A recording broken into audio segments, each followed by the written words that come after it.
Yeah. Man, I gained 10 pounds eating the red and the green M&Ms, bro. I gained 10 pounds so quick with all I'll chop it up today. How you brothers been for the week, man? Oh, we've been good, man. Been good. Yeah. We can't ignore the ratings. I mean, this light skin thing is working for me and Derek. I heard it's more market. Where do we start?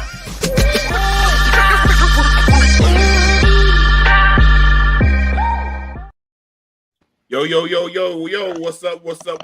Welcome back to Let's Chop It Up.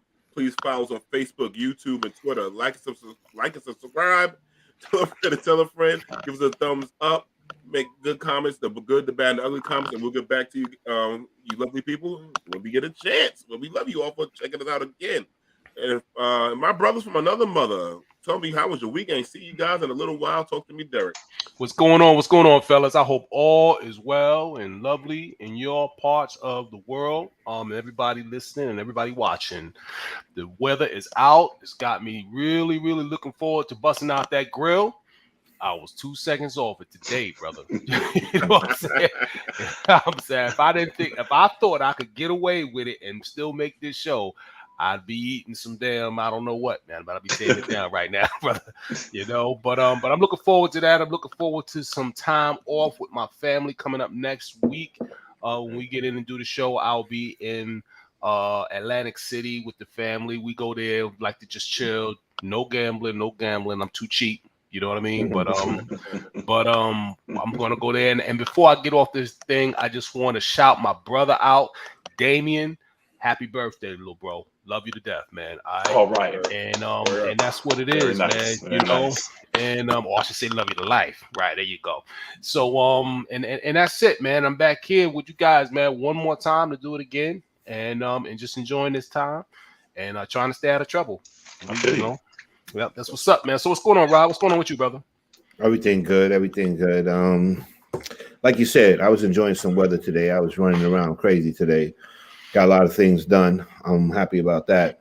But I had an encounter this weekend. Me and my wife and two of our kids, we went up to upstate to do a soccer clinic for one of our girls. And my wife, you know, she took care of booking the hotel and all that stuff like that. You know, and I'm usually, you know, she usually takes care of that type of stuff. And I just, you know, show up on time. She decided that she was going to find us a deal and decide to book us in a hotel on hotels.com. Remember what I said, hotels.com. Okay. And it was a Howard Johnson, and this place was a dump. They still have Howard Johnson's? Dude, my wife never heard of Howard Johnson. I don't know how she never heard of Howard Johnson. You know what I'm saying? But the thing is, dude, they had alligators in the swimming pool. The swimming pool was brown. It was crazy. The place had mold on the walls. Like the whole building looked like it needed to be power washed. I never seen such a dump in my life. When we pulled up into the parking lot, our daughter said, "When did we get to the hotel?" My wife said, "We're here." She said, "Oh, I thought we was lost." That's what she said. She said, "I thought we were lost." I said, we can't stay here with the kids. We can't. So then I said, "You're gonna have to go inside and tell them we ain't staying here. You might have to get Becky on their asses." And she said, "Nah, this might be a job for Quashanasia. If you not take your earrings off to go in there." But the thing is, the lady behind the desk was understanding, and she said, believe it or not, they know a lot of people come and complain and they don't want to stay when they see the facilities and this and that. Yeah. So just to put it out there, they are posting pictures on hotel.com of probably when that Howard Johnson's first opened, when it was nice and new. Bruh. It is not new. Howard Johnson? I didn't know until we were leaving that it was Howard Johnson. She went for a $69 a night hotel trying to be like save a couple bucks because we only stayed one night, you know. And then we wind up staying at the Hamptons Inn in suites across the street, still wind up spending the money.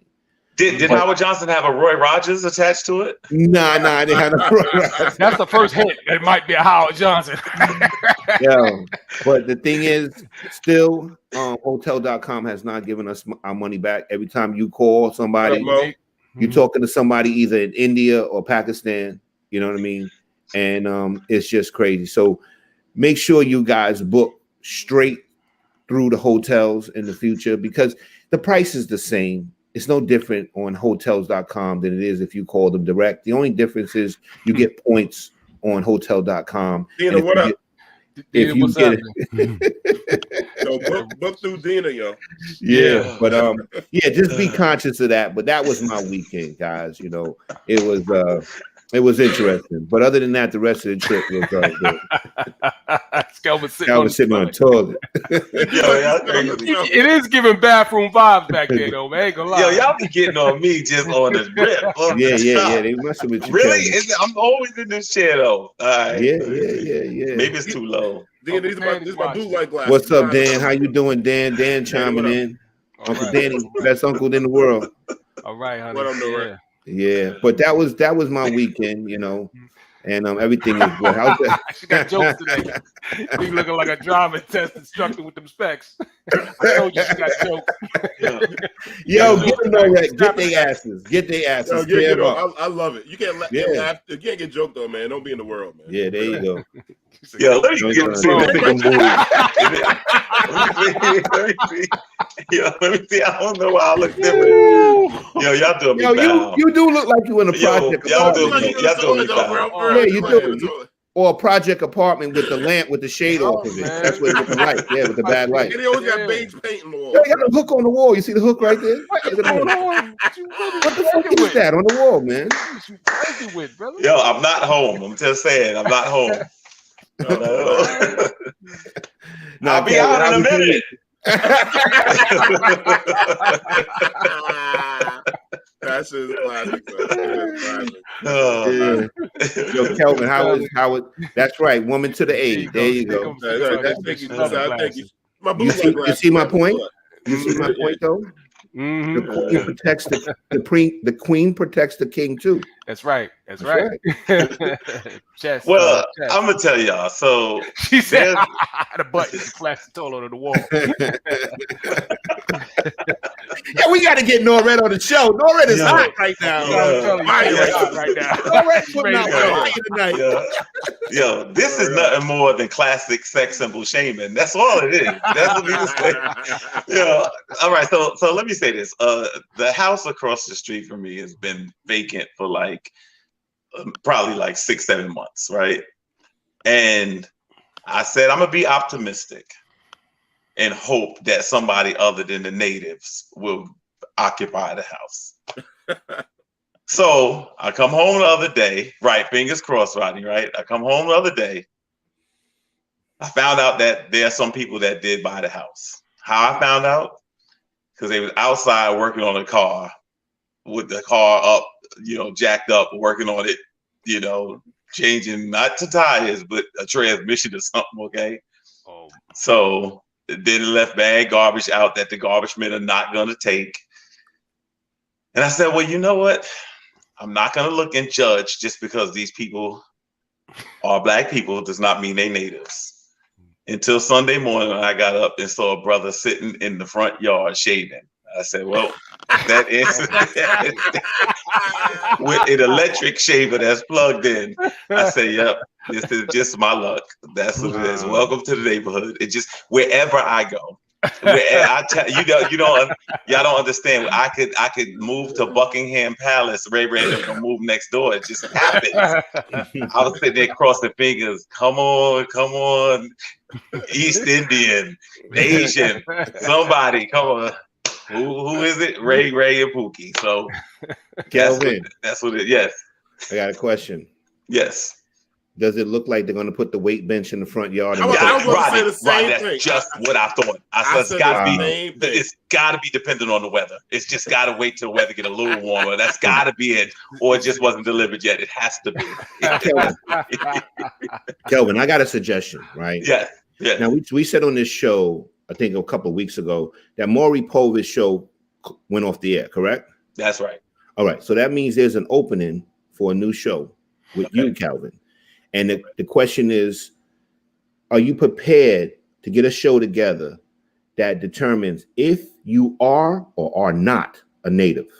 Yo, let's literally, there's no better host.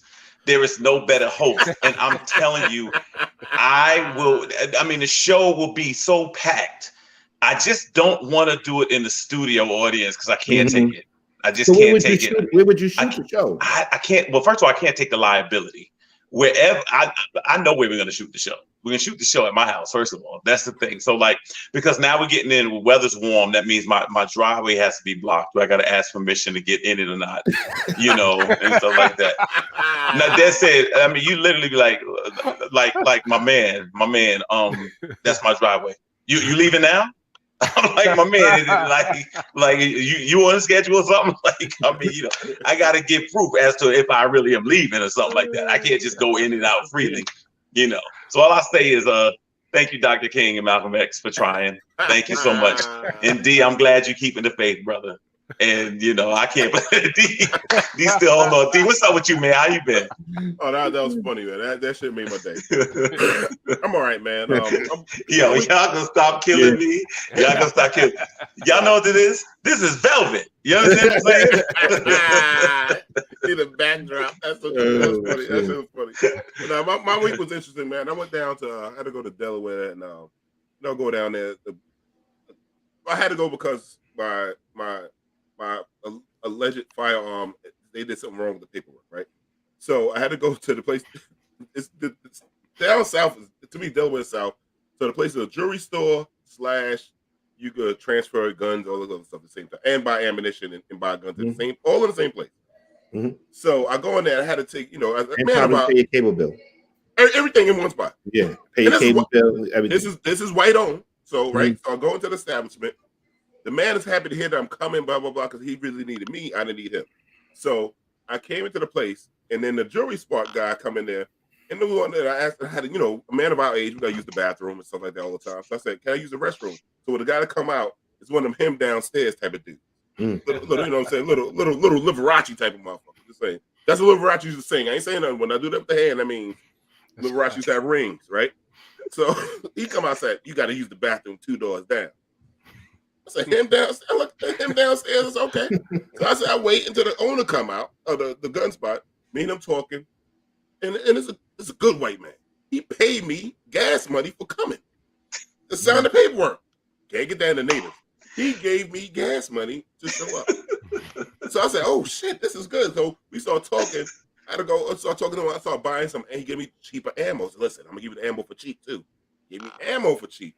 So I said, yo, can I use the restroom? He said, sure, go in the back. Him downstairs get mad, go. Right? I'm just saying. Yo, it's coming. It's coming. I didn't say nothing. Scroll alert. Scroll alert. Scroll coming. That scroll is coming. No. It's coming. It's coming. So I look at him downstairs, mad, like, You know what I'm saying? Like, you try to use your privilege. The Blanca brother from drained out his monkey meat. You know what I'm saying? But that's one part of my week, right? Just hear me out. But I fell in love with Nollywood. You guys know what Nollywood is? Oh, yeah. The Nigerian Hollywood stuff. Oh, okay. I know you're talking about. It's nothing crazy, right? I ain't no wild sex stuff. It's just regular African movie stuff. I think they got bad. I'm telling you now. The graphics is horrible. I'm the killer. Oh shit! That lamp came out the wall. That's what happened. That's what happened. You unplugged it. He kicked the plug and the lamp came out. Yeah. Or he knocked over the lamp and the bulb bust because they have the shade on it.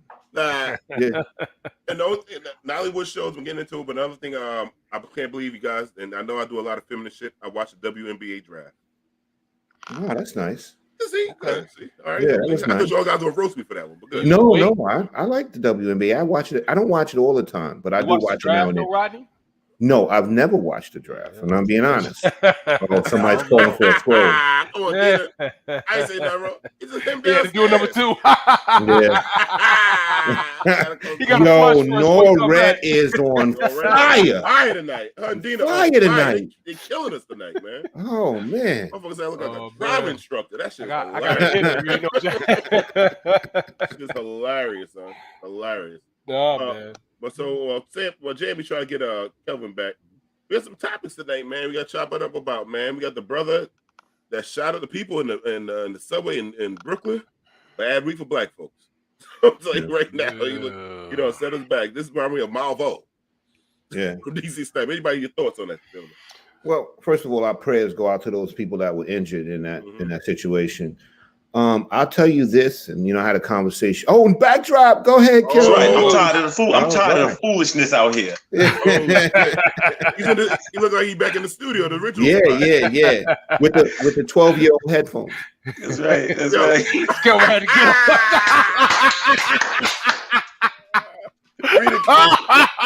He said, yo, off the rip. I don't even know how y'all that fast. How they that fast? Y'all be merciless on the brother. This is why black people are the funniest people on social media and everywhere, because they come with the jokes are just like this, man. Because we're witty people. Yeah. We're very witty people. Oh man, you said talk about anything but that incident. Yeah, that was tough. Yeah. Our prayers go out to the families and the people that were injured in that incident. I tell you this right now. Yeah, you can see something's wrong with his ass. Yeah, he cuckoo for Cocoa Puff. Yeah, he's something ain't right at all. But the thing is, I have to say, I've never seen a mayor adopt so much shit in his first 100 days in office than this man here. I mean, it's crazy.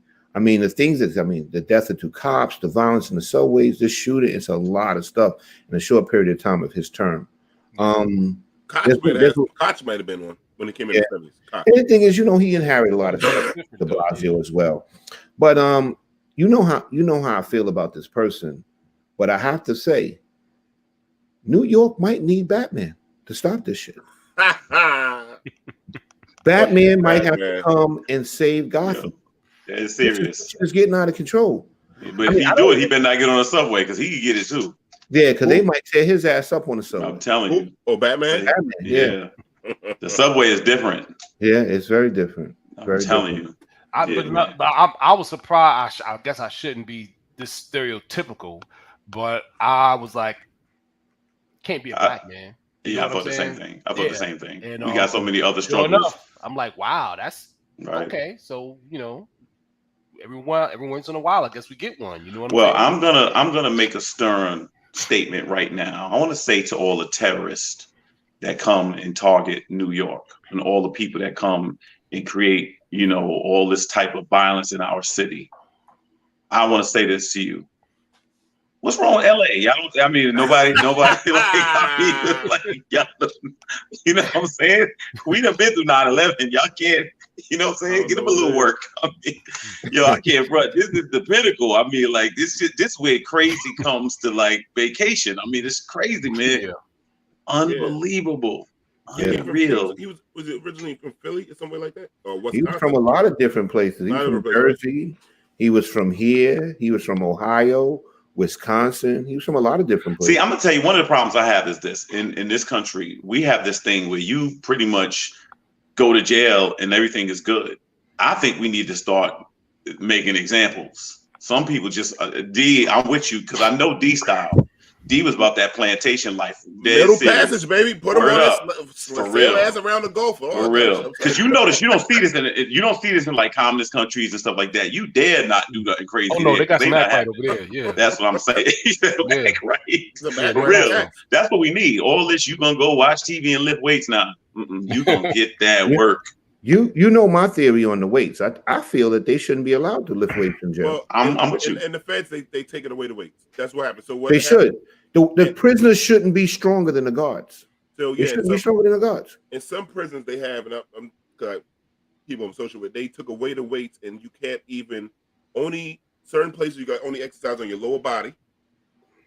That's I think my boy that's in jail in Farrington right now. You only can do your lower body. Also, when the weights that they have, once the weights break, they don't replace them. So they slowly moving out. I don't think you should get nothing extracurricular. Nothing. I'm talking about you should be able to read if you can and get out there in that field. That's what it is. I'm dead serious. It's all this you shooting people and then going to sit there watch cable every day. Nah, that's not a good look. Yeah, I think there also should be some kind of because eventually these people come home. So it should be some kind of skill set. Rehabilitation. Yeah. Because I saw one place, I'm not sure if the warden was black, but they did have a CDL driving class. So there's guys that came home, they started driving trucks, and now truck drivers are making 6 figures. So there's no reason to be out here in these streets hustling anymore. unless you're just addicted to the hustle. We all know people that are just addicted to the hustle. So those guys. And I think we got to separate violent crimes from other things. I mean, that's the which I guess is the difference between maximum and minimum security, I would assume. And to Noret's point, yeah, you go to some countries, you're gonna get that work. And I mean, that's just really what it is. I mean, literally, look at China. You get publicly flogged for doing something like, a traffic ticket or something. Like because at the end of the day, there's no deterrent here. Yeah, there's no deterrent. Like, this man is fine. Ain't nothing and you can't do nothing to this man. Like, it's just, he gonna be protected. He gonna be eating every day. He gonna be whatever. He past 60 years of age, understand? So he's just gonna chill and ride it out. Yeah. So like, remember Singapore? Them white kids did that graffiti some shit, and they came. That's right. Ass. Oh, that's right. Oh shit! No, we lost a rod. God damn. Rod. Now one for the dark skin team, one for the light skin team gone. Don't get no ideas. Right. You touch one of ours, you touch one of yours. Now what's up, Derek? But it's just crazy. I don't know. I do believe in rehabilitation. This guy, he did well. It looked like all the people that try to get him help with the therapist they showed in his background. None of these people help. The devil, man, the devil. So none of these people helped out with his mental illness. He was blaming a whole bunch of people except for blaming himself. And I don't understand what made him go from that to violence. I just don't understand that part. Yeah. Man, well, see, in my plan that I got, where you get that work, when you sitting there in that field getting beat down every day and stuff like that, we not beating you. We beating the mental illness that's trying to drive you. So it's not personal. You don't worry about it. You have a mental illness, so we're not worried about you. We just using your body to give you that work, because that's housing the mental illness. That's all. We gonna get you some help. Gotcha. But you gonna get that work first. There you go, Dina. Come on, And they said the rod with someone with the rod, Kelvin with the rod. Spare the rod, spoil the child. No, it's just realistically, I just think there's certain people that just know the system well enough where they just feel like they can do whatever. It's amazing how you got mental illness, but you're calculated enough to get away. You're calculated enough to plan this, calculated enough to premeditate all these different things, shooting people with no recourse. You're not mentally ill enough to just stay there once you do it. You all of a sudden try to get away and things like that. Some of it seems a little selective. And since I can't tell a difference, then you got to get that work. That's it. I'm just sorry. It's just it's time out for this foolishness. Literally innocent people. Somebody the other day in Times Square going to shoot and a baby gets hit. Bullets going through strollers and stuff like that. I'm saying, and we're the first ones to defend our community or whatever, that's fine. But the high crime areas or whatever, it's just got to stop. I mean, realistically, and if we're not going to get rid of these guns, then we're going to have to just regulate something, because it's just not working. But you got people that's scared to come to New York. Yeah, the funny thing, we're still wondering as to the motivation of this situation. I've heard different conversations with people, even going so far as maybe it was an assassination attempt or something like that. You know what I mean? I had a conversation with who you think was the target. Well, from what I understood, they was like the comment was, look at whoever died first, whoever got shot first. Like the smoke grenades were a distraction. You know what I'm saying? It was like saying that that's actually a tactic. You know what I'm saying? When they went for that certain thing, So I found that interesting. Then I had a conversation with a guy. He's a retired detective, and he just said, he's just crazy. You know what I mean? So every now and then he gets a crazy person. He said, I'm here for Chief Justice Pastor Kelvin. Right there you go. Noret, I have it right in a week. Give me 1 week, you have nobody go to jail. Exactly. But I think all of that is just we're just trying to make sense. Maybe we're just trying to make sense of something that is just completely nonsensical. It does seem odd, Derek. I have to admit, it does seem odd for all that to occur the way it did, the time it did. It's just it is very, very odd, I have to admit. And it does seem like there's more to it. And it did seem like that's the ultimate diversionary tactic. And I mean, for what it takes to actually, Rodney, I was talking to a former police officer yesterday, and he was like, not everybody with a gun has the nerve to pull the trigger. Not everybody with a gun is comfortable or capable of shooting people. Some people, it's just a front, it's a tactic for you to be able to just do that, and you to open up on a crowd of strangers.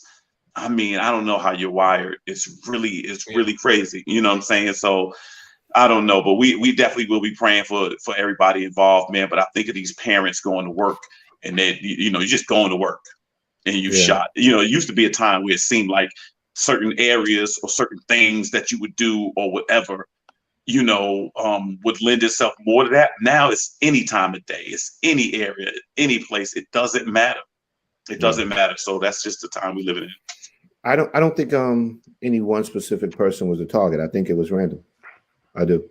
I think it was just random. I think we're dealing with somebody with a mental illness, and I don't know what pushed him over the edge to say he was going to do something like this. But I do believe that it was just random. Yeah, because a lady I was watching today, he had an interview. She said he got on the train with her, and she was about to sit down and said, "Miss, don't sit there. There's urine there." And so she said she had a regular calm conversation with him.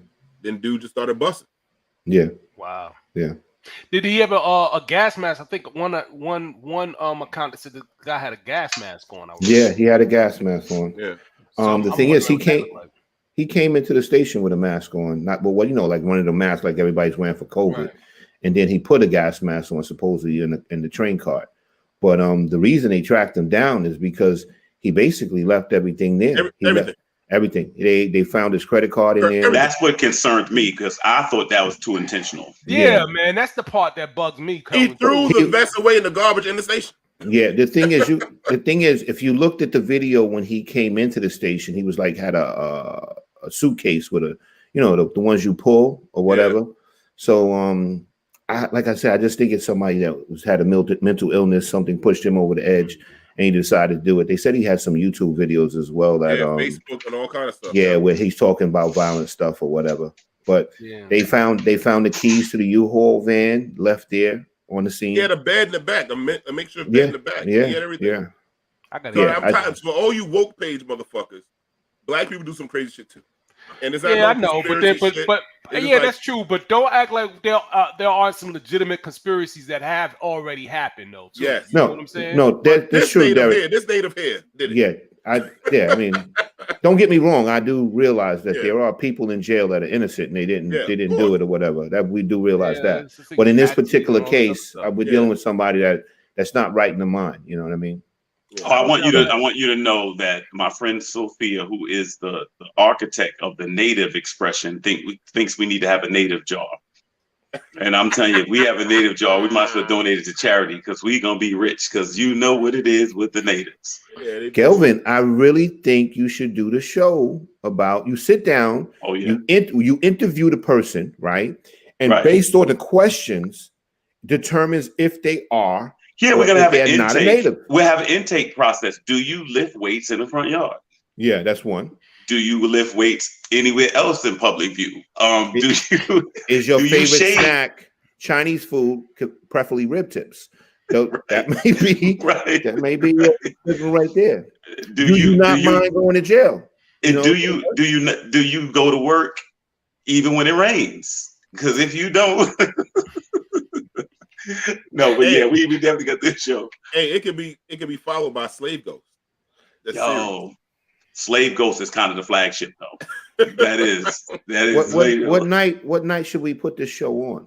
Because 50 Cent got Sundays on lock. So we got to go on another day. We don't want to compete with the stars. I think I do Thursday night. Thursday night. That's the big one now.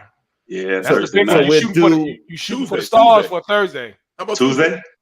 Yeah, Tuesday. Tuesday might work. But what's the name of the show? They moved to a Thursday. Oh, the native show? No, I think let the audience pick. Yeah, let the audience pick up something. I'm gonna go with "This Is Who You Really Are." That's the title. Yeah. Yeah, I like that. Yeah, and then it's followed by Slave Ghost. So we're gonna keep the audience captured for 2 hours straight. Two shows back to back. No doubt. And then what they do sometimes on network, sometimes they do a merge where they actually integrate the shows and they'll do like this cross thing. So that's what we'll do sometimes. Oh, so you know what? You're going to have Slave Ghost on your show, and then do a spin off. There you go. And he goes off on his own show. So you're going to send him out and say, "Go capture natives," right? This is a good plug. That's it. I'm telling you. I want to tell everybody that's watching this, any reproduction of this conversation without the express written consent of Let's Chop It Up is prohibited. D-Rod gonna be security. I ain't fucking with that show. Ain't got no workman's comp in that shit. She's gonna be she's gonna be the producer. Yeah. They're gonna be in charge of commercials. Yeah, I think you know who you really. This is who you really are. Yeah. And then followed by Slave Ghost. And then my man D. This is brought to you by The Scroll. Yeah, that's right. Oh, that's another show. The Scroll. King Yo, Scroll. I'm not supposed to let it. I'm not supposed to let it out. But D right now is in a deal with a glass company where across the bottom of the glasses, the scroll goes. It's hot. I can't run it. Yo. Yeah, he was 62 living in the van. He was just done. He lost hope and decided to kill as many people as possible. And even at that, he failed. Now he gets 3 hots and a cot for the rest of his days. We get to pay for it. Jokes on all of us. He just improved his situation. I think he leading me back to my point. And what I want to know is this. Did anybody, I don't endorse, and I don't hope anybody kills themselves. Ever. But rather than killing a bunch of people, if you can't handle it no more, do you have to affect everybody? Go meet Jamaica. Go ahead. I'm saying, like, if you want to tap out of this life, if you want to forfeit, it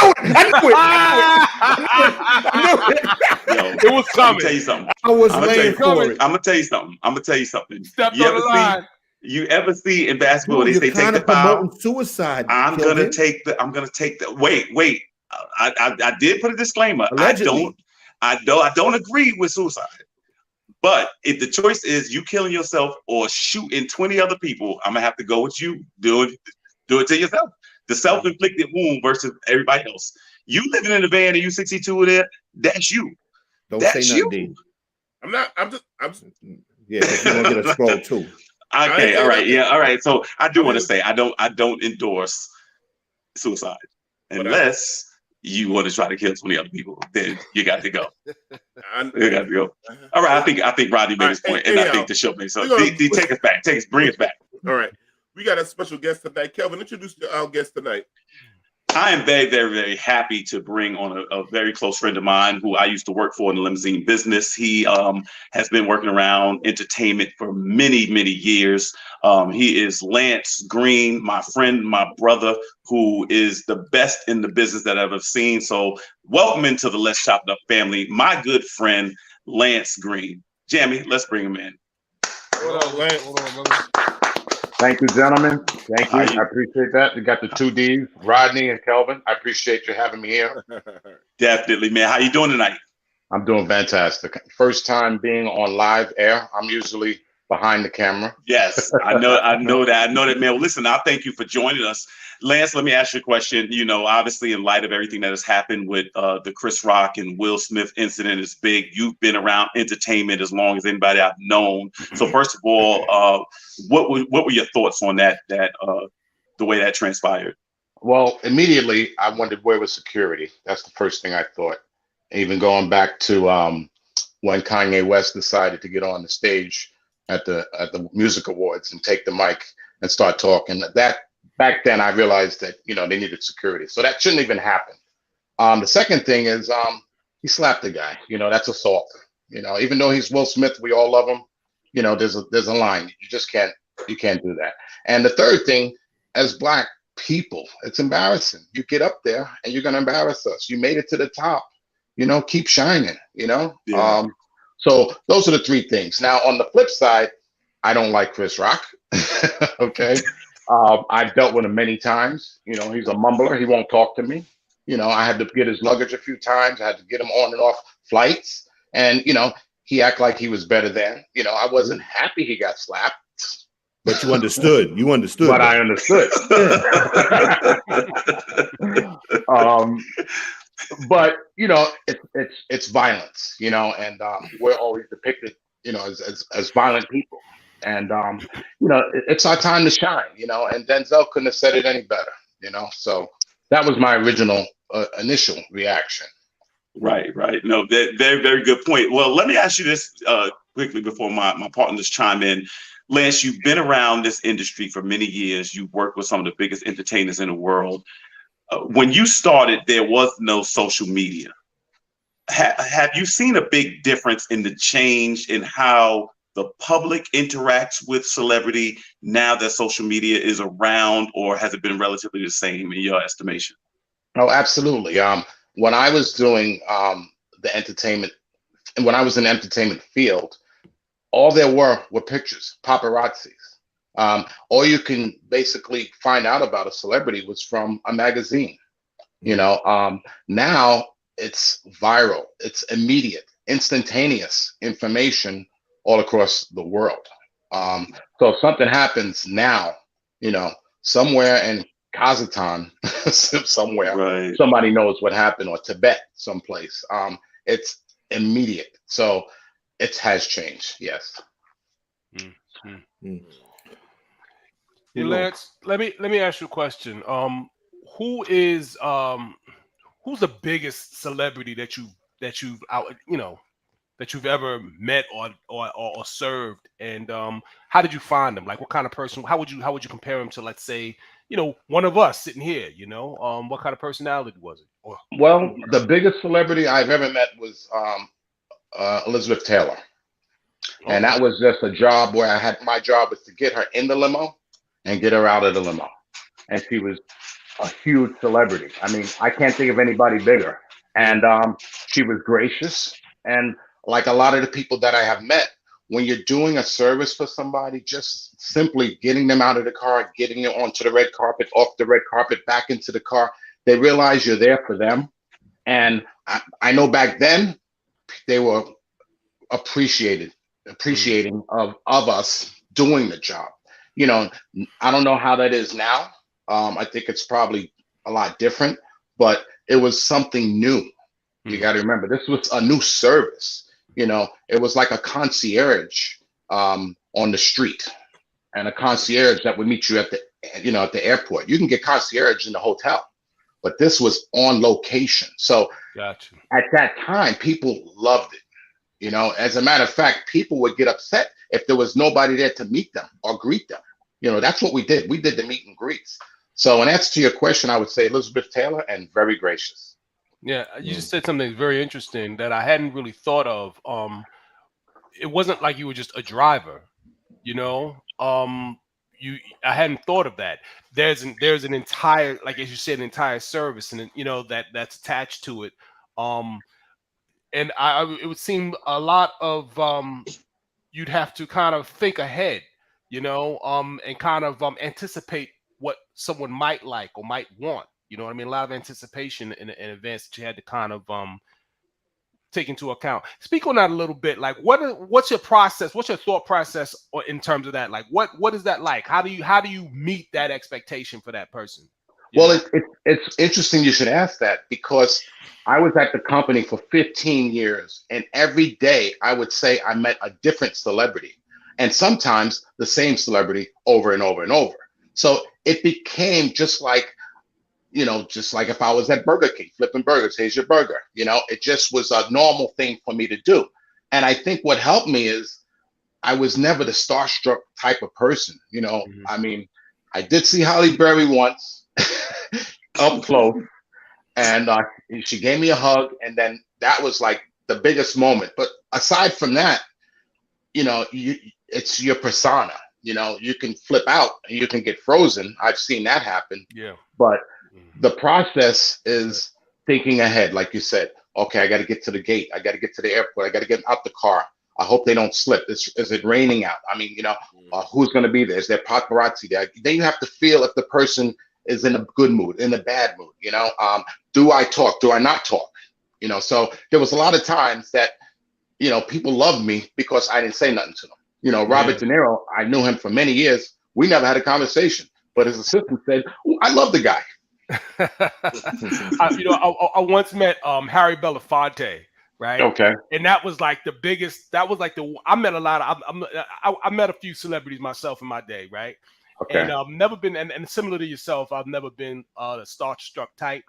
But that one day, I became a complete fan of Harry Belafonte, man. I met other people, but just what it was almost like meeting MLK to me. You know what I'm saying? Okay. So it was like a real big thing, and I wanted this so much that I wanted to say so much I want, and all I could come out was can I put this mic on? You know what I mean? You know what I'm saying? That's the only thing that came out.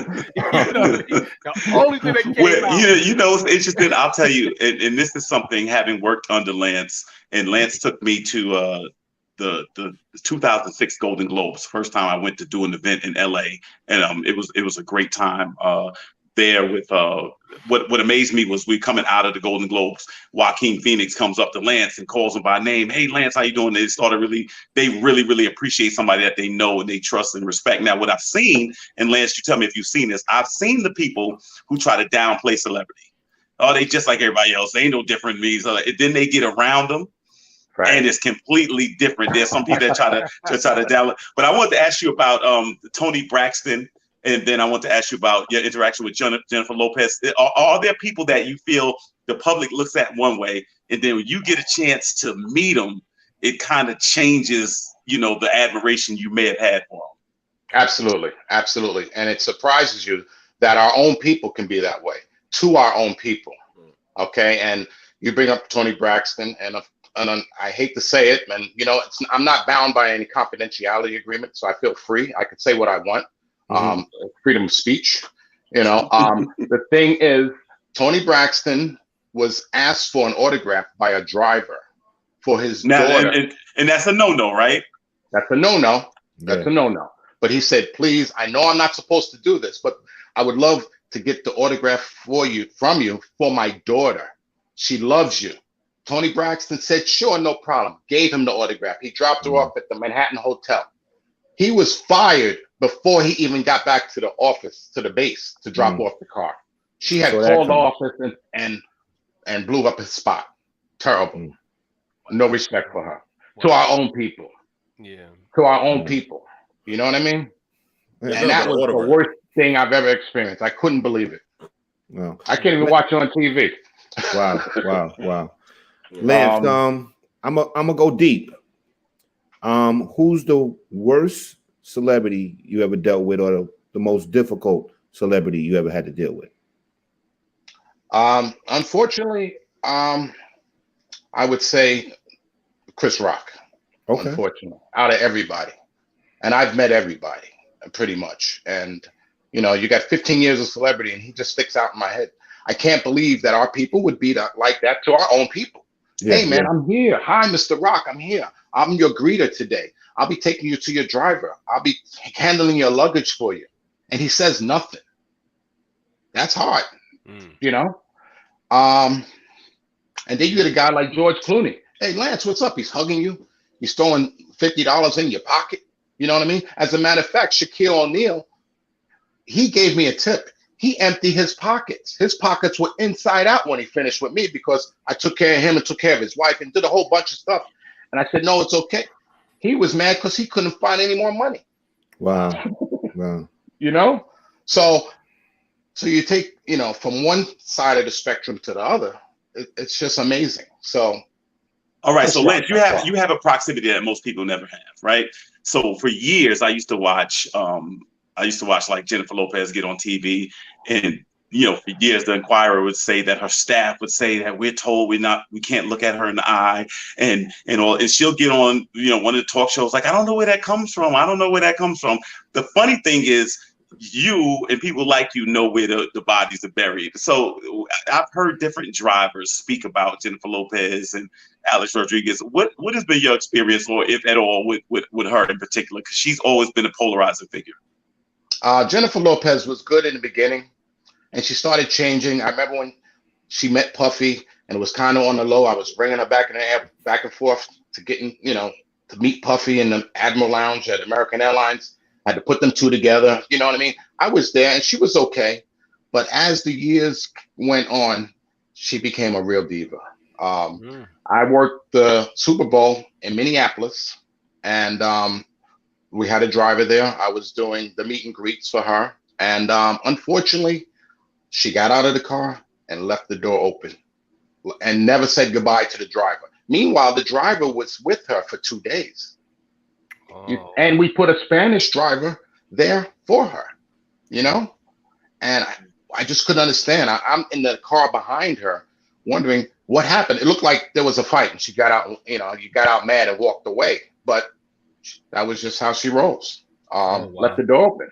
And I couldn't believe that either. So Chris Rock, Jennifer Lopez, same boat. Wow. Lance, I got a better question, man. Everybody got these PG questions. Do it go down in the back of the limousine? Have you witnessed the fucking and the sucking? I'm gonna get straight to it. Well, everybody else on that bullshit. On this shit. Yo, thanks, D. Good looking out, D. Okay. Unfortunately, Trying to be polite, brother. Damn. I wasn't driving. And the drivers were under that confidentiality agreement, so they couldn't tell me what happened. Gotcha. Even though I would prep them, hey, what happened? Come on now, what's up?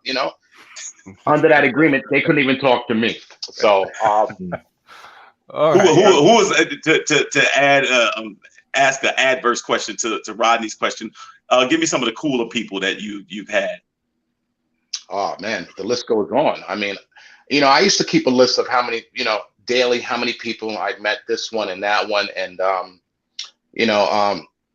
there's nobody that stands out. I mean, because I really never had a negative experience, and I think Derek mentioned, that it's how you present yourself and what you're doing for them, and they're so appreciative of that. I just got a lot of accolades for them at that time period. I would say that I had Pharrell recently. He was also, we went to San Francisco for the Super Bowl. He performed and I handled him for 2 days, and his family, his mother, his father, they were nice people, his girl, so Pharrell is up there. I give Pharrell, a thumbs up. But Charlize Theron, I used to smoke at one time. I was a cigarette smoker. I was saying, Lance, you got to clear it up. Oh, yeah. I know you smoking that ooh wee now. Yeah, so acid from the front to the back. Can you imagine? So it's 1999, and I'm smoking a cigarette, and I'm waiting for Charlize Theron. She's and somehow she came off her flight early, and she gets off the flight, and she's out on the curb, and I'm like, oh, I missed her. Somehow I missed her. But she knew I was waiting for her. And, the only thing she said was, oh, I'm so glad you're here. Let me have some of your cigarette. So we shared a cigarette together. That's intimate, man. That is very intimate, yeah. And And when she gave it back to me, I kind of smoked the hell out of that. Feel, right? Yeah, let her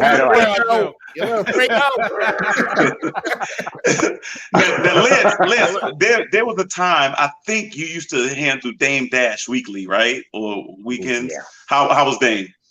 Dame's a rough dude. Dame, Dame's an asshole.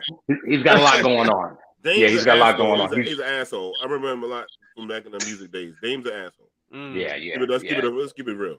There you go. I'm not gonna.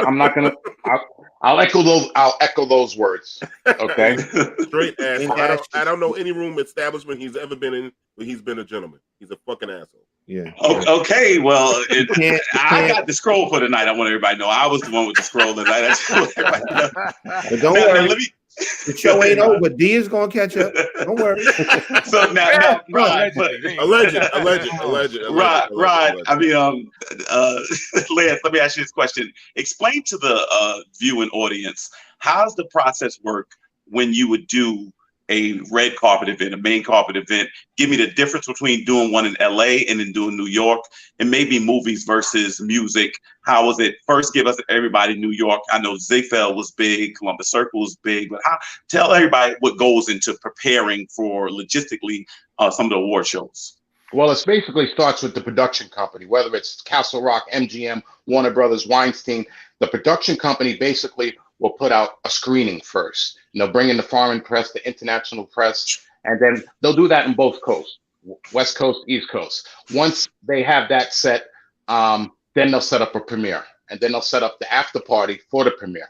Then they'll get a whole lineup of all the networks, and then they'll set up the red carpet. And then they'll have a timeline of when they want these people to arrive so they can get the best photo ops for the director and the main actor, et cetera, et cetera. And then, of course, they hire the private security, the limousine companies, and then, of course, myself, red carpet arrivals that comes with the company. And then it would all happen, you know. The first car would come, the first car would arrive. And, you know, a lot of times, you know, I would have to stagger cars. So I'd have all the celebrities rolling up and getting ready to drop off. And they would say, no, we're not ready for them. You circle them around, you know. So it's a lot to go on. That's what happens in New York. In LA, it's like, it's a whole big different scene. It is a scene, you know. Now they have to have a certain order of the cars, and they'll have the celebrities come exactly when they want them. You know, in New York, we can wing it. But in Los Angeles, it's totally different. Now, you also have the after parties in both locations. In LA, the after party is more elaborate than anything and lavish that you can imagine for New York. In New York, the after party would be something like after like a cafe, or maybe at a Gusto Vino's or something like that, or you know, the whiskey room or whatever it is, or something like that. But basically the same outcome is the celebrities come, they get all the pictures, it promotes the movie, and then they all leave, they go to the party, they all get drunk, they go home. So this would happen on both coasts, and this would happen all the time, every other day, usually Thursday and Friday, you know. So I probably worked over 300 premieres, red carpet events, or more. Lane, Wow. I got a question for you, because I know somebody that loaned celebrities expensive cars and stuff like that.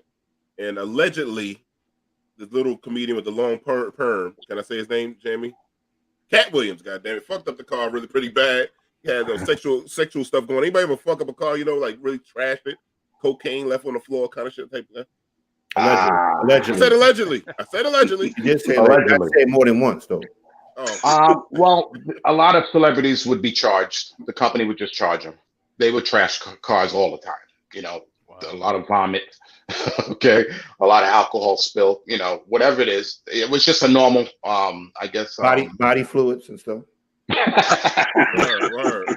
It went with the territory, but Yeah. you know, that was just a normal thing. And then the companies would charge them $500 clean the car, $1,000 to clean the car.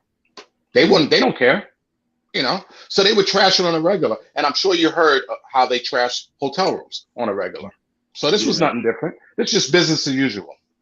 So Lance, let me ask you this question. I remember from doing it that there would be some clients that only wanted certain drivers, like certain people more partial to drivers. Have you had to, you know, deal with making sure that a particular driver was taking care of a particular act or personality or something? How does that work exactly? Absolutely. You had Giselle Bundchen. She's Brazilian, and she had a driver named Orlando, and she didn't go nowhere without Orlando.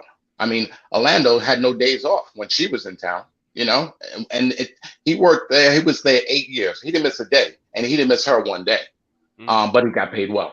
And then, of course, there's Denzel's driver, my boy Roy. He's been driving Denzel forever. You know, these people want to feel comfortable. They want to feel protected. You know, they just, you know, getting somebody else, they don't want to take a wrong turn. You know, and that's their biggest fear. You know, they wind up in Spanish Harlem or something, or Brooklyn. You know, that's probably their worst fear. Oh my gosh, where are we? You could be driving from the airport and take a different route, and they freak out. I've heard that before. You know, you'd be on Woodhaven Boulevard, beat the traffic, and be like, "Where are we going?" You know, they're calling the cops. Yeah. Hey Lance, let me ask you a question. With all the interactions that you've had with all the famous people and celebrities and such, I'm pretty sure at some point you have maybe a go-to move. What do you have a go-to move in terms of ice breaking? You know what I mean? Like you meet them for the first time. What's the first thing or one of the first things you like to do to kind of break the ice so that you can kind of get to know them a little better and have a better interaction? Well, the easiest thing was my introduction. Hi, I'm Lance Green. I'm here. I'm your greeter. I'm here for whatever you need. You know, once you put that out there, you know, they're like, oh shucks, you know, in the beginning, it was new, and they would say, "You're not the driver?" You know, no, I'm the greeter. I'm the guy. You know, I had to explain it to them. I had to explain it to Martin one time.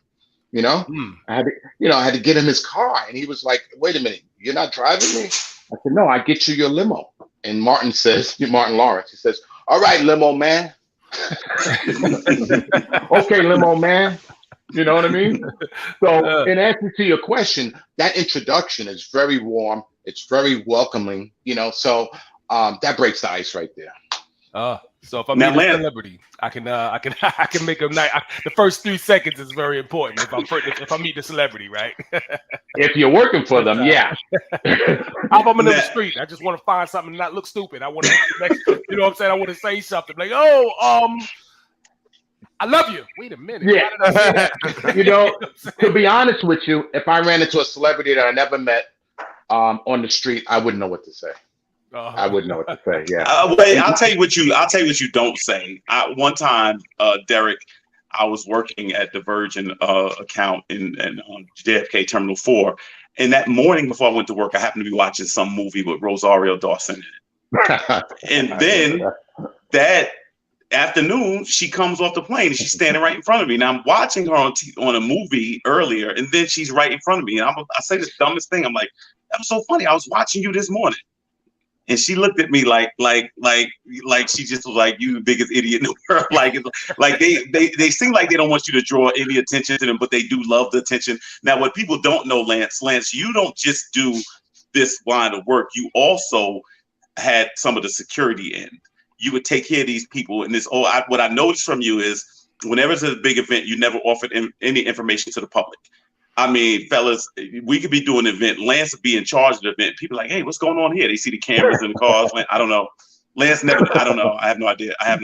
But Lance, you are licensed to carry. Is that right? Lance, for those that don't know, is the son of a police officer.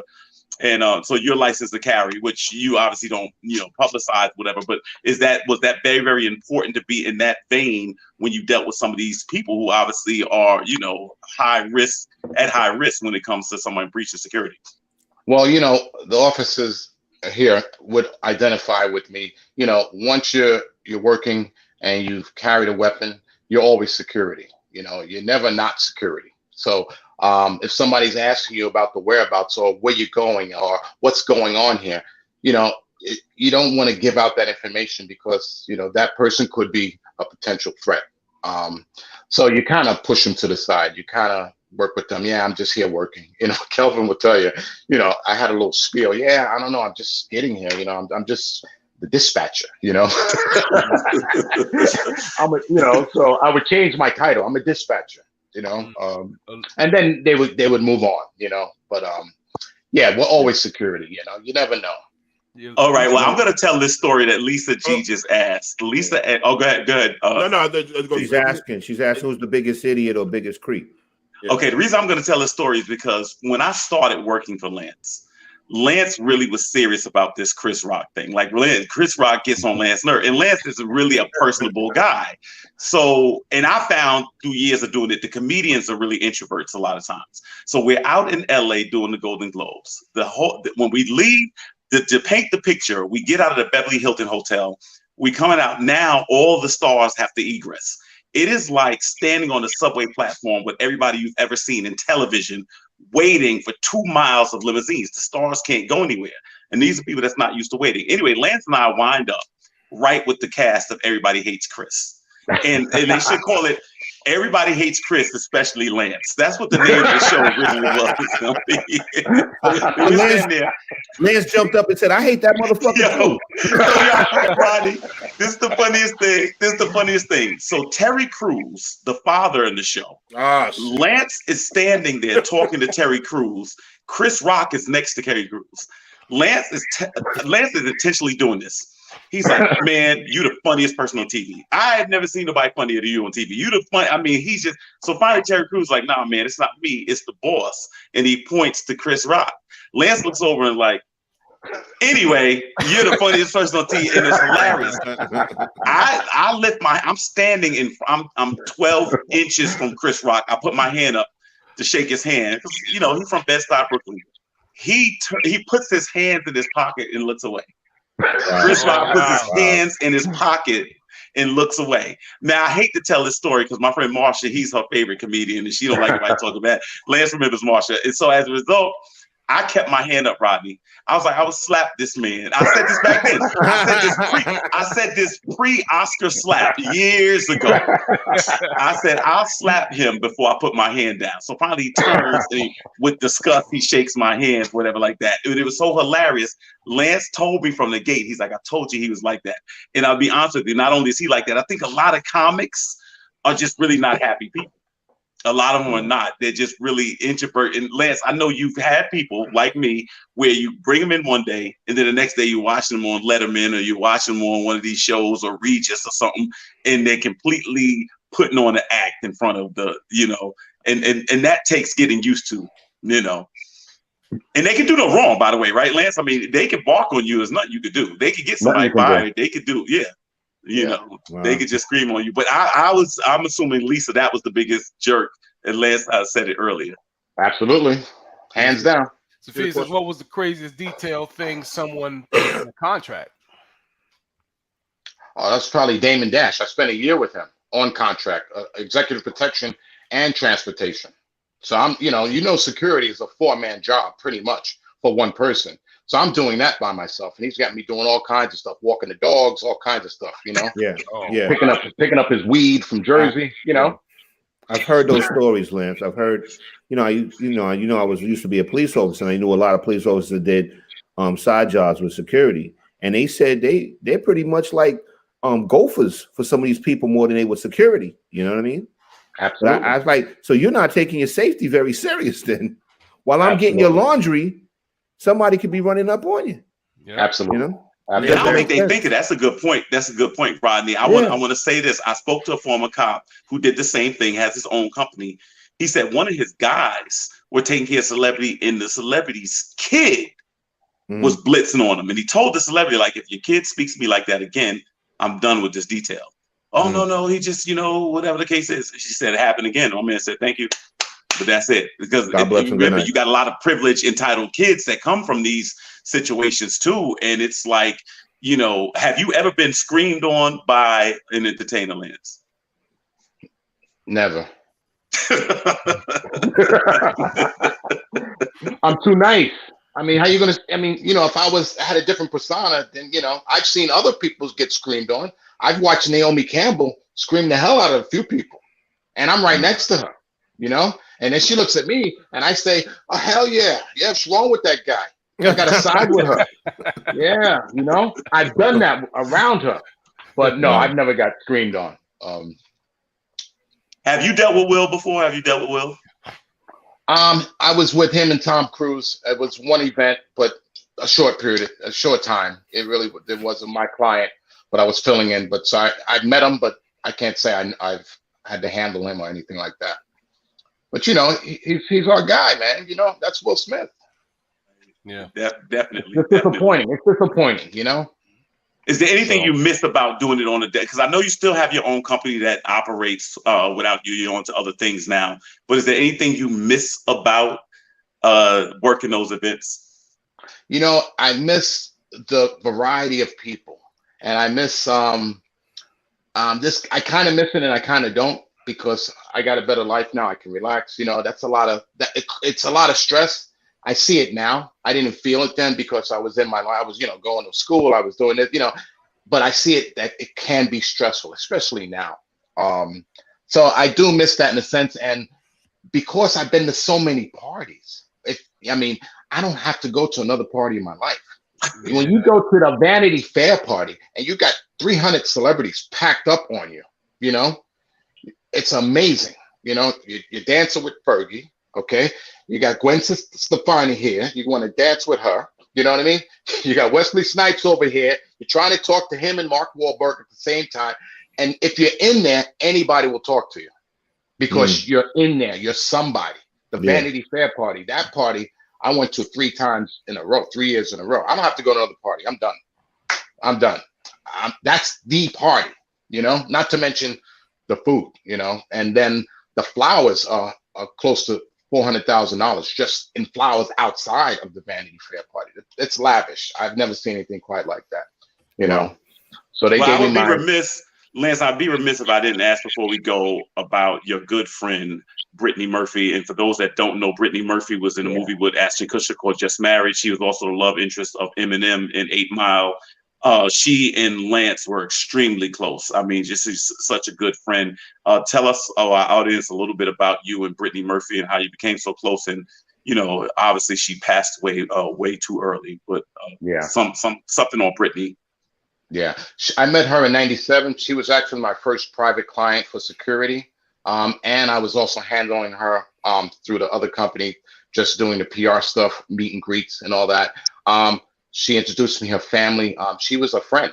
She became a good friend of mine. She was a human being.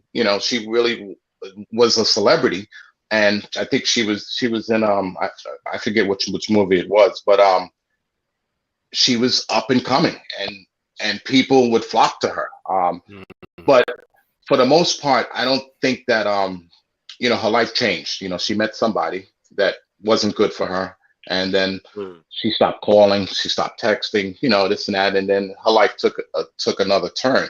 But it just goes to show you that these people who are celebrities are still regular people, and our friendship, proved that, that there is a line that can be crossed into a friendship, so let's say if you knew Jennifer Lopez and you didn't have to meet her growing up, but if you became her friend or stylist or something like that, you could become friends, but it depends on the person, and it's not everybody, I don't think that, a lot of the celebrities that have close friends are probably people they grew up with. I was just lucky to actually run into a really nice young lady, and she extended herself and her family to me. I knew her mother, and her sisters, and all of her family. So it's a shame that she was gone too soon. Absolutely. Yeah. Sophia asks, have you ever worked with Michael Jackson or Prince? That's Kelvin could tell you that one. Yeah, I met Michael and I met Prince. Okay, and so, there you go. So I don't know if I know you didn't have Michael, Lance. I had Michael, but the Prince thing, Prince came in for Saturday Night Live, and this just makes me laugh. Prince came in to do SNL, and he came in Terminal 8 American. Prince had on a white kufi. Prince had a white leather shawl on. Prince had white pants with white boots and red lights in the heels. Red lights in the heel. And when Charlie Murphy said he has an aura or a glow, he's telling the truth. And he just walked through the airport like this. That's it. This is how Prince walked. That's how he walked through the airport. And you didn't say nothing to him. You just looked at him. He just like floated by, like they say. I want to ask, and also Monique was saying that Brittany was in Clueless, but I want to ask you this. For anybody that wants to, because when I used to tell people the stories, especially when you do it, when you work your way through college, right? When you when you do it to work your way through college, I know you did your undergraduate. You started when you did your undergraduate degree, and I did the same thing.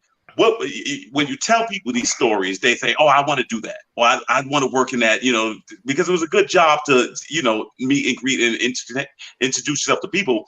What are the biggest things that you would warn people against who want to be in this business where they work close to celebrities? What are the things that people need to know if a younger person was interested in kind of breaking in this business, for whatever reason, whether they want to try to aspire to be an entertainer or the fact they just want to be close? And how would you advise them? Well, it depends in what capacity. If they wanted to work and get into the business, then they would have to go to a production company and work within their public relations department. And then at that point, they would be a handler for whoever's in the film that the production company is actually working, with, or whatever premiere that is. But the main thing that somebody should know is no matter what you're doing with a celebrity, you can't take anything personal. Just do your job. You can get somebody that may tell you, I want Avion ice in my water. I want Avion water, and make sure I have Avion ice. And you're gonna have to run your ass and find some Avion ice, because they'll know if it's not. But that's not nothing on you. And if you can't get it, then you can't get it. You can't stress yourself out. So if somebody actually wants to get into this business, they can't take anything personal. You can't.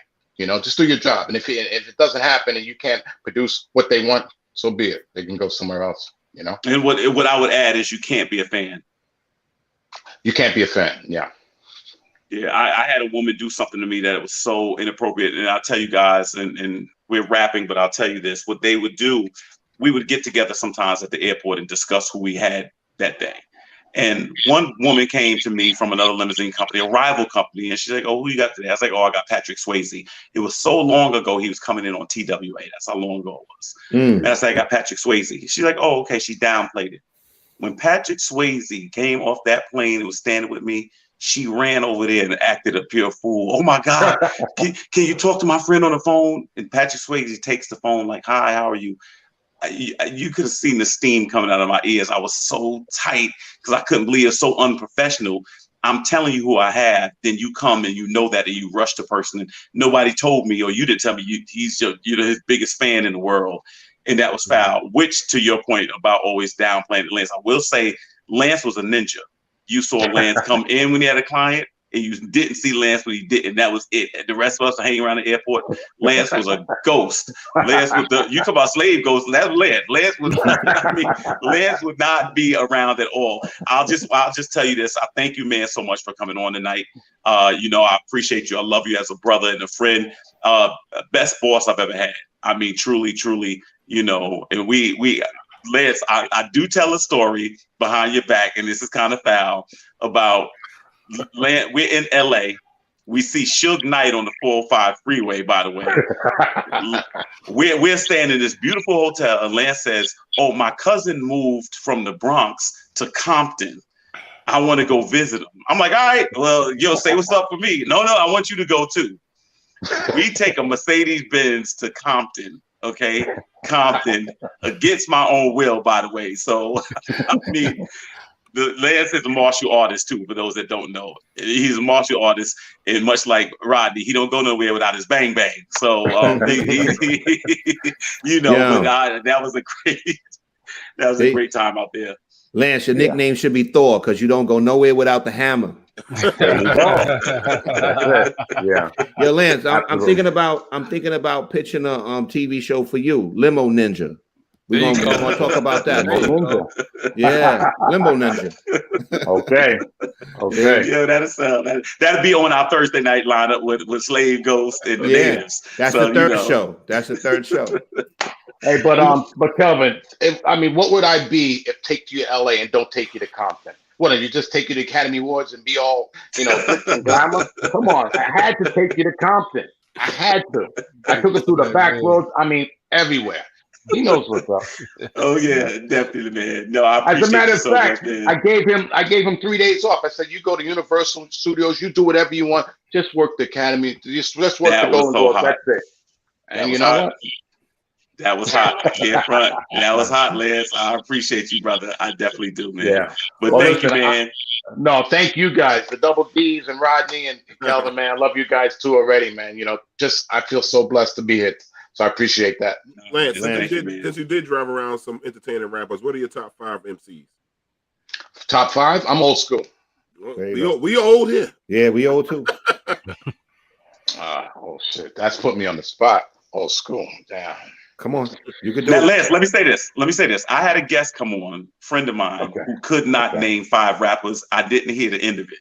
So if you got to make somebody up, you got to come up with 5. All right, okay. I'm sitting here thinking this is about to happen again. Yeah. No. Lance not gonna let me down. I mean, I would no particular order. I go with DMX. I go with Busy Bee Starsky. Ooh, way back. Now we're talking. Okay. Lance, All right, let's go. Lance is disco music. Lance. Okay. I'll go LL. I'll go LL. Lance is from Hollis. And I'll go Run DMC, because I'm old school. And I'll go Snoop Dogg. All right. Okay. I feel that. One last question, Lance. Do you have any cousins that happen to be in entertainment? That's all. No. You don't. Okay. All right. Yeah, I think I got a little cousin that lives in LA. Her name is Sanaa Lathan. which I've been trying to ask Lance to introduce me to for years, but that's a different story. Yeah, that's another story. We appreciate you, man. You gonna take us out, D? Nah, Lance, this is dope, man. Hope to have you back, man. Tell Sanaa to come through, holler at the brothers. You know, That'd be great. That'd be great. We truly appreciate you, man. The stories. The next time we're gonna get some deep, dirty. I like the dirty shit. Yeah, all in it. But I appreciate you, brother, man, for coming on and chopping it up with us tonight, man. My pleasure, man. Much love, man. Love you, Much bro. love. Appreciate Thank you, you, man. Lance. We appreciate it. Peace, brother. My man. All right, Hey, what's up, man? There we go.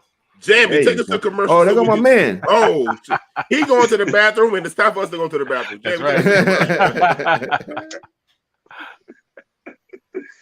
right. Jamie's sleeping. Look at Jamie Jamie sleeping. is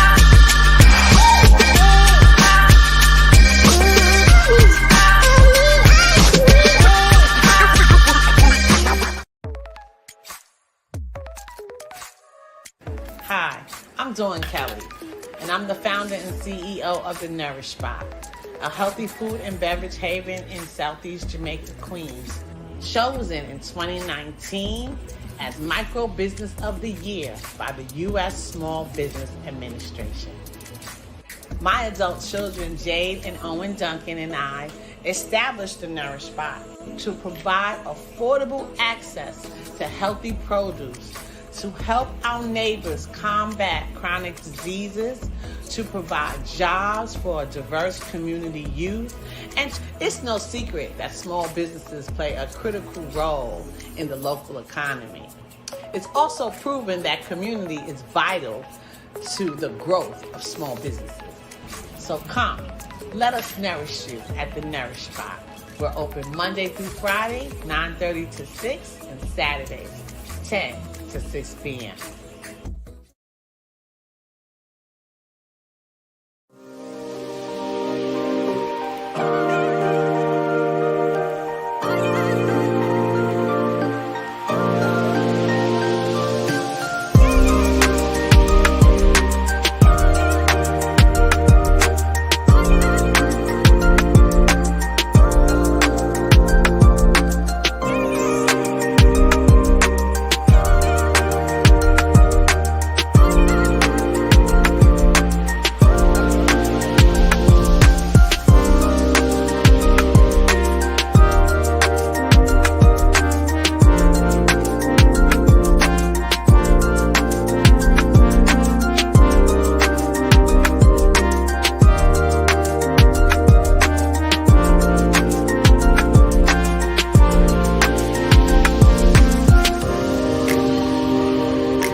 welcome back. Yo, did everybody wash their hands? Actually, we'll get some more water, man, this time, man. Thirsty tonight. That was funny. That was funny as shit, though. Since we on the topic, yo, what's up, Damien? How you feeling, brother? What's happening, brother? Talking about topics, man. This brother's still in the news a little bit. Well, I knew Kevin was undercover singer. That's why he's in the booth now, oh, trying to come up with a comeback album. Yo, they on you, Kelvin, tonight. Boy. Hey, Sean. Hey, Shauna, where you been, Shauna? Turn it up. So we was on top of celebrities Where's earlier. Monique? Is Monique watching tonight? Yeah, Monique hit us up first. Monique She hit us up early. She hit us up Monique, early. you get your shirt? Oh, that's a good question. Yeah, we gotta see. Yeah, Monique, hit us up in the chat. Let us know if we got the shirt, man. But we was talking about celebrities a little while ago. So his brother Will Smith we talking about he just got banned for 10 years from the Oscars. What's your brother's thoughts on that, man? I have to say it was longer than I thought. I thought it was gonna be like 3 years. Yeah, I thought it was gonna be like 3 years. I thought, and in a strange way, I just thought 10 was a little excessive. I thought 10 was pretty much saying we're done with you. Mm-hmm. Like we're gonna, by the time your career is ending, probably, you won't be coming back. We're not interested. Somebody takes a decade away from you. I just think they're saying we're done with you. That's what I mean. He'll be 63 years old when he's eligible to go back to the Academy Awards. I mean, now again, he can be nominated, he can win, but he cannot vote on anything, and he can't attend the ceremonies.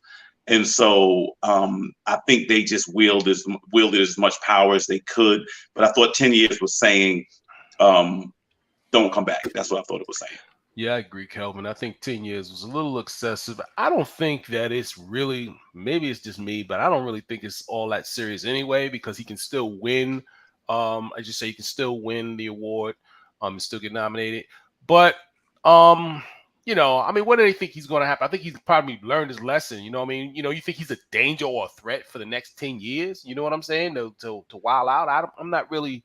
I don't think that's ever been his character. I think what happened is, yeah, she said, do we think he really cares? He got his Oscar. I mean, it's hard to say, you know. I thought they said he had to give it back. No, he didn't have to. No, he has to give it back. He keeps it. Okay. He keeps it. Yeah, but you know, I think it's tarnished. Well, it is, and I think his brand is a little harmed right now, obviously, and certainly his pride, you know. And I think obviously, I think that's just enough for him.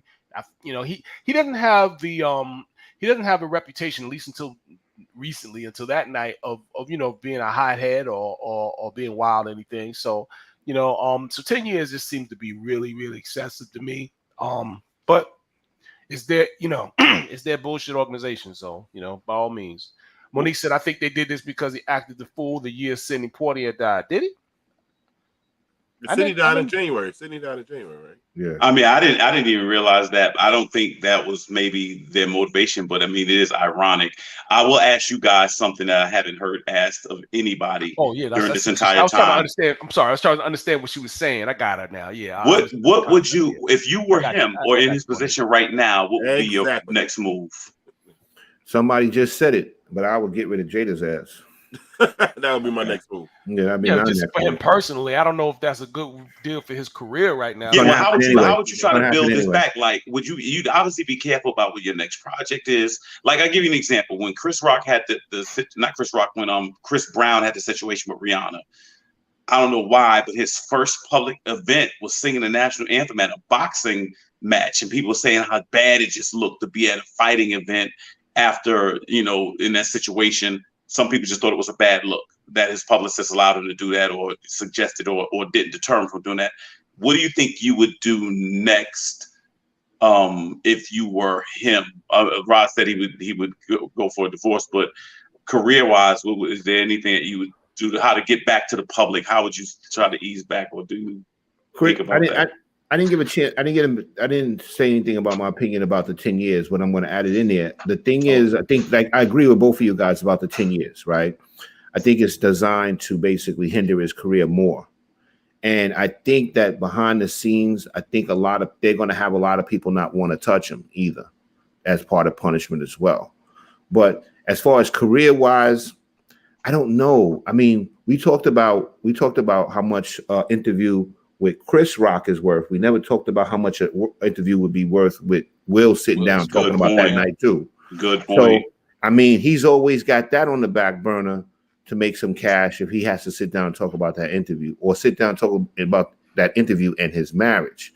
So there's a lot of bread there on that too. So I think there'll always be opportunities for Will Smith to make some money. Let's face the facts. I mean, I don't think he lost a multiple of his fan base. I think that basically everybody that loves Will Smith is still loving Will Smith, you know. So he still has the opportunity to make money. Maybe he might not be in big films for a long time, but he still has opportunities to make money. Well, I know for a fact they said Michael Bay said that he would still work with him. Yeah, there you go. Michael Bay and Netflix is still messing with him. Yeah, so exactly. And that's opportunity too. You can go into the private sector, Netflix, whatever, like Amazon. Do they hire people to do movies too and stuff like that? He got HBO and all that stuff. Yeah, I think he's still bankable. I'm just talking about the court of public opinion. No, but I'm talking about movies, like movie theater movies, like big movies, like he was doing before. Like I said, going to Netflix, then it's just on Netflix. You know, Shauna brought up a good point earlier to your point, Kelvin. Like, what are some immediate things that he could do? And she said, he's in rehab and they'll forget him soon. That's exactly what he should be doing. He should be in rehab. Once you put him in rehab, you know, he'll go through the process, say, hey, look, he'll come out, I'm clean. Someone will give him a clean bill of health, and he'll apologize again and act right for a little while, and I think things will start to blow over, and maybe they will rescind the ban. Who knows? You know what I'm saying? I don't know what's in their bylaws. It seems pretty arbitrary to me because I don't think there was any law in there that says, hey, if you slap somebody on stage at the Oscars, you're gonna get 10 years, anything like that. You know what I mean? So it sounds like it was probably arbitrary to begin with. So maybe they say, hey, listen, you acting right. Your rehab, your public opinion of you has risen. You've rehabbed it. So yeah, maybe we'd like to see you come and show your face at the next Oscars. If he does any talk show besides the red table first, I think it'd be a win. If he does the red table first, he's gonna look like a simp again. Yeah, I don't think he's gonna do the red table. I wouldn't do the red table. I wouldn't do that. Yeah, Lisa. I'll make Jada pay me for the red table. Lisa got a point. She said he could do a documentary about his journey from slap to healing and come back. Yep, that'd be the smartest move he would do. Yeah. And just don't do the red table. If you do that fucking red table. I don't see that, Shauna. I don't think that's gonna happen. Chris makes horrible movies. I can't remember. Chris Rock movies are terrible. Yeah. Dina says Fresh Prince is still on the air. He will forever be on my screen. He's still fine as hell. Yeah, like I said, I don't think he lost. No, he ain't lose huge fan base. Yeah, I don't think he lost fans. To some people, he got some credibility in rap circles. People. They felt sometimes people don't like when you're too clean, and people thought he was too clean. Look, let me tell you something, man. You never listen. It was for no other reason. It was a very real reaction. Monique, he's going to go to rehab. Him going to rehab is not going to be enough when he comes home to what sent him in that direction. Yeah. If you want crack, you got to get out the crack house. Yeah, exactly. Yeah. I think he. Guess who the crack is? That's right, Rodney. That's right. He's got to come out into a better situation. So and Bel-Air, and he's still good. Mark my words. That young cat can take that a lot of that Will Smith money left on the table. Mm-hmm. I hope that doesn't jam them up. That's one of the things. I don't think the show's too good. The show's too good. I enjoy the show too. I think it was a nice, good show. Hey, Kara. She said I came in late. I met Jada. She's a hothead, very confrontational. Really? Okay. So that explains some things. From we've got confirmation from one of our. I almost got to scroll. I had to restrain myself. Oh man! She act like a real itch. No, I wasn't going to say that. You know what, D? I know you want me to say it. She says she's a real hothead. Maybe that's what burnt out all her hair. Oh, no, that's scroll. You got to do it. You got to do it. Look at the happy. Yeah, give it to me, Tammy. Nobody's going to slap Rodney. Gotta get it. That's all to my solidarity, brother. Man. Solidarity. But what I would do is this. I think Rodney hit on it. I would get before with the American public. You get before them cameras and you start crying. And you really explain truly what happened. They'll take him back. They'll take him back. I'm not gonna get the scroll today. I don't feel too good. I don't feel too good. So I'm not gonna get it. We're gonna give you an honorary scroll. We almost feel bad that you don't feel well. I would never work for Jada. Dina says he doesn't need rehab. He needs a real woman in his corner. He needs his kids in his corner. Jada needs to get kicked out like Jazz used to. That was funny. We got some funny viewers, man. Funny tonight, man. They taking over. Guess what? I think I got another show. Another show. The Viewers, the Funny Viewers show. That's show number 4. I'm the whole day down. Yes, he's building a network here. On Native TV Network. Yeah. But I think I gotta admit, I didn't like some of the responses. Like I thought Tiffany Haddish response wasn't great. All these people with the whole, he had to check this dude stuff. I didn't think that was good. Sometimes it was a bad look. There's no way around it. It was a bad look. But I think Will Smith is bankable. I think he's talented first. So we know that. And he's likable. He had a bad moment and a really bad moment, poor judgment. And so as a result, I think I thought Bad Boys 3 was a great movie, and I know the deal. You said no, you didn't say 3. I thought Bad Boy 3 was the best of the 3. Oh shit! Scroll. Now I'm gonna tell you why, and I'm gonna tell you why. That was the worst one, Kelvin. Really? Why would you say that? I thought 2 was the worst one. No, I would say 1 was the best one to me. Well, yeah, I mean, you can't mess with the original. But what I'm saying is, 3 to 3 me, was the worst. 3, but 3 was. First of all, let me say this: that movie made more than any other movie in his career. No, we're not talking about the money. No, but there's a reason for that. There's a reason for that. And they were waiting for it. They were anticipating it. That's why. Well, yeah, but still, hit multiple demographics too, though. You know what I mean? We were waiting for Beverly Hills Cop 3 in the tank. What? To take a bathroom break, Kelvin. Y'all really didn't like. All right, so let me just make my point. Wow. Really, I'm surprised. Y'all 3 was the worst one, Kelvin. But what I'm saying is 3 was the unpredictable one, though. They shot the captain. I mean, we didn't know how they was gonna. And Martin Lawrence looked like he had swollen glands. He had like a that's true. That is true. Have swollen glands. He's old as hell. He looked like he's supposed to look, man. He was you know puffy. what I mean? He was puffy. Yeah. Karen says he said we are seeing a man loving a woman who fell out of love. Yeah. Oh, I don't know that she was in it. Some people believe that she wasn't never in it. Love. Yeah. You know, I'm gonna say honestly though, I'm not gonna get on the film because Rodney is a tough film critic. I can't front. Was trash. All my childhood movies, Rodney hate. I can't front. Be classics. Rodney hate all of them. I can't. That's not true, Kelvin. What is childhood movie? Rodney. What did Rodney say last week? He hated somewhat. Rodney hate movies. I was entertained by Bad Boys 3. I was entertained by it. Who was not? Derek. Were you not entertained? Derek, come on, Derek. I didn't say watch it again. Derek, give me a pound. Were you not entertained? There you go, brother. No, here you go. There you go. My man. Yeah, were you not entertained? You know what I mean? Was on that stuff. Mark was on it. Yes. Y'all thought it was whack? I mean, really? I thought 2 was too long. He looked like Big Mama in there. He had the Big Mama costume on in number 3. Yo, they got all the jokes today, man. To me, I thought it was the first movie where I didn't think Martin and Will could figure out the bad guy. Okay, there you go. Thank you, Kay. Another one I like. Thank you, Kay. Thank you, Kay. Yeah. She liked it. Shauna liked it. Yeah. There we go. There we go. Don't call it a comeback. Yeah, there you go. Did you see how Bad Boys ended, where they was in a fire and all? Okay, that was whack. Okay, that was whack. But I'm talking about until then, that young boy was popping off. You have to admit, you didn't know how you was gonna stop it.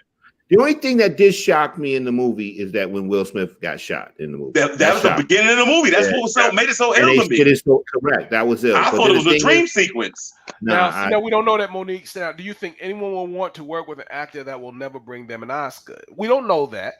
He's not. Oh, yeah, for the money, I think so. Yeah, if he could still, it's going to boil down to the. Listen, it's going to boil down to the money. Is he still a bankable star? You know what I mean? He's still going to make money. And I think I argue that he probably is going to be even more so now. You know what I mean? Oh no, I don't know about that. Curiosity. I'm gonna tell you why, Derek. I think aspect. This is what I think. And I think you guys said it earlier. The Will Smith fans are still Will Smith fans. Right. The person that goes to that theater that's deciding whether they're gonna see his movie or somebody else's, I think the tie no longer goes to him. But you know what though? Here's my point. What I'm thinking. The people who won't go because maybe they're on a political thing or whatever, you know, however you want to call it, social justice, whatever you want to call it. I don't know what you would call it.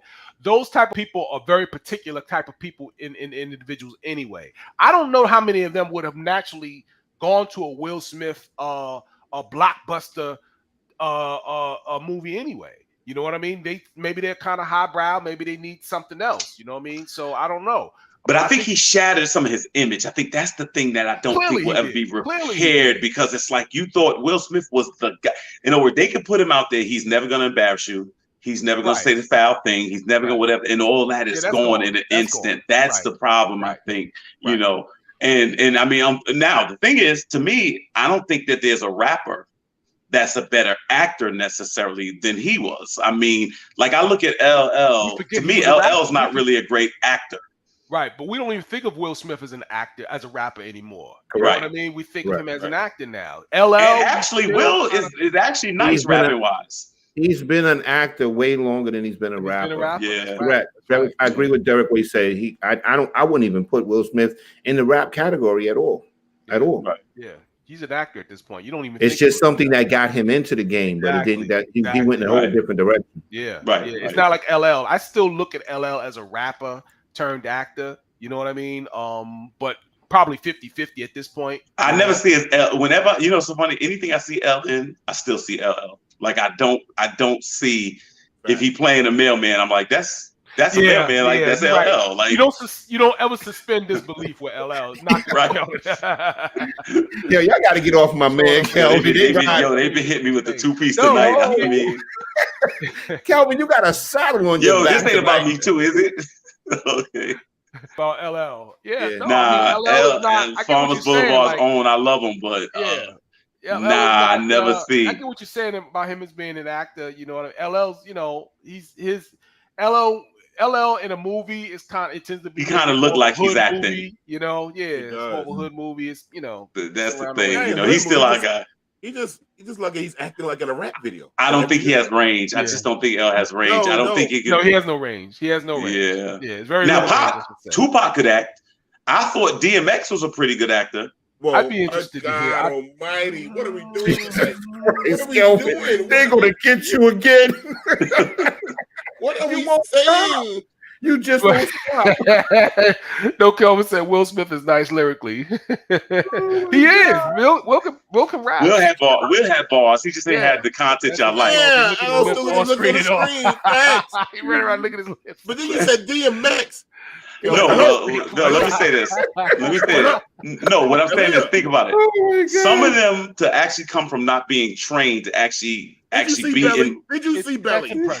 Okay, notwithstanding. But, no, the worst rap actor. We gonna do a list of the worst rap actors. Nas is on the list. LL always acts like he's acting. I get it. Right. Yeah. Nas is on the list first. The bad rap actors.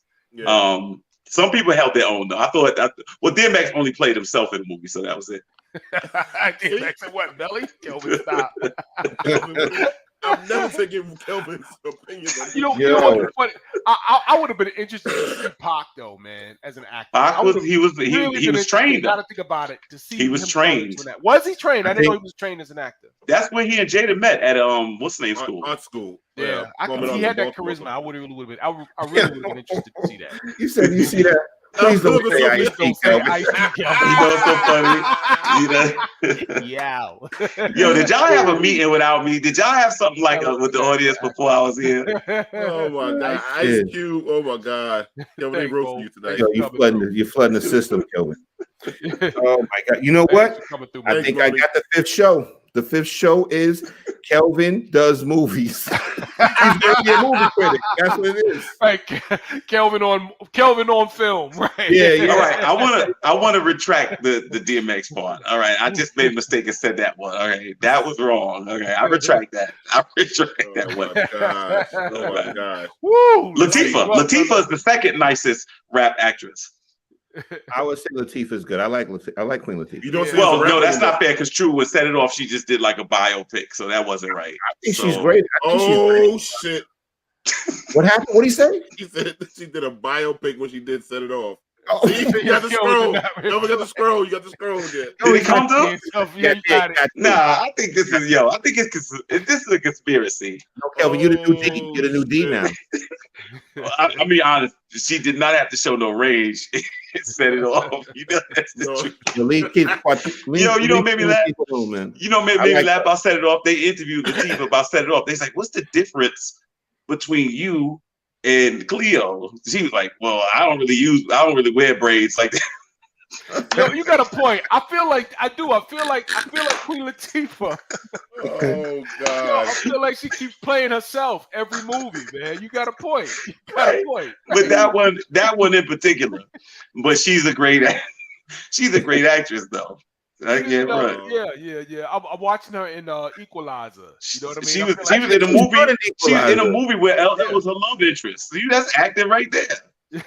He needs a drink. It's not communion wine. Yo, Kelvin is a crazy the jokes. My God. Oh man, let me just see what's in the news real quick. Oh, JetBlue and Spirit Airlines merge. And what are your guys' thoughts? It's gonna be called Jet Black. And I think JetBlue canceled a lot of flights for the summer, right? They don't have enough people to work the flights or some shit like that. Yeah. Really? Yeah, they're short a lot of employees. So you know what they need to do though? They've been living on this DirecTV too long. They got to add something else to it because I mean that's why I used to fly them. The equipment is old now. We got to do something a little different.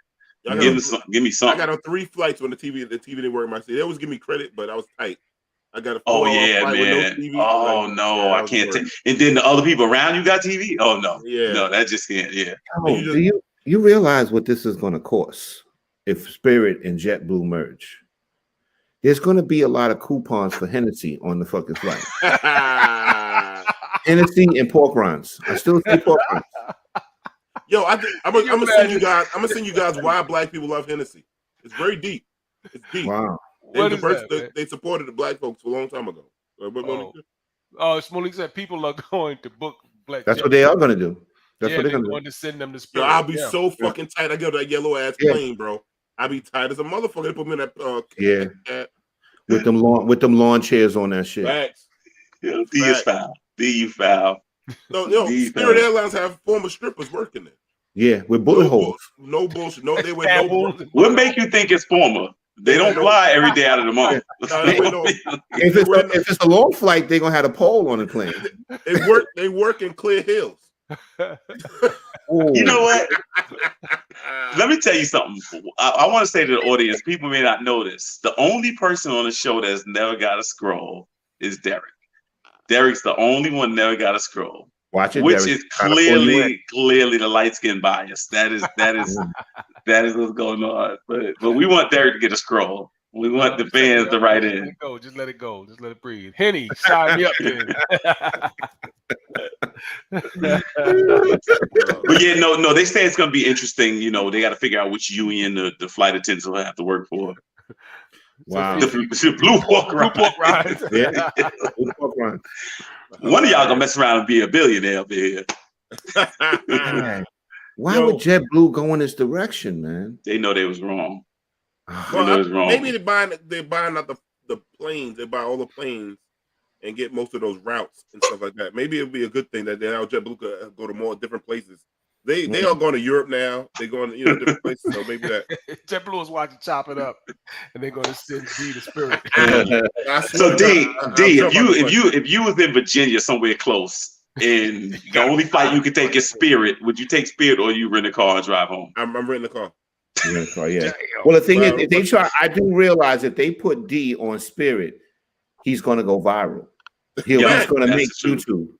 That's true. Because they're going to put him in the back and then with the natives of the bonnets. And it's on. It's on.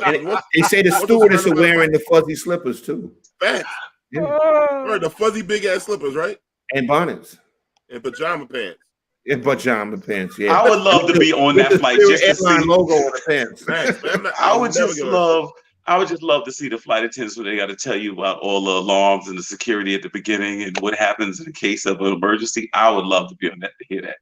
I've got to Google that. She was going to loudspeaker. Everybody be quiet. I got to talk. I got to tell y'all something about the mask. Them shits is going to drop from the roof if something pop off. But it ain't enough of them, Rodney. It ain't enough of them. We got 2 masks on here. And if you ain't got one, use the plastic bag that's in front of your seat. Oh man, Spirit, wow. Spirit, you know what? We're gonna give a giveaway. Spirit Airlines to take you to a Carnival cruise. That's what it is. You're gonna miss the boat. You're gonna miss the boat. Stupid. Yeah, you're gonna miss the boat. The flight gonna be late. Stupid. Let me see. Guys, you guys ever had a heartbreak before? Anybody? I have. Go ahead, Kevin. Well, we were thinking about the ending of Last American Virgin, where the girl breaks the dude's heart and he drives away crying. So look what Shauna said. Shauna said I drove from Florida instead of flying Spirit. Wow, bro. I'm not risking my life. That's serious, bro, right? You gotta know your temperament. You can't get on them flights. It's crazy. That is serious from Florida. JetBlue buying Spirit is like Rod going to Howard Johnson. Yo, tonight is hilarious. You know they got funny because of us. We made them funny. Yo, all right. Look, I just have to answer first because I know nobody wanted to answer first about the heartbreak. First of all, I got to dispel this thing that sex symbols don't have heartbreak. It's not true. Secondly, let me say this.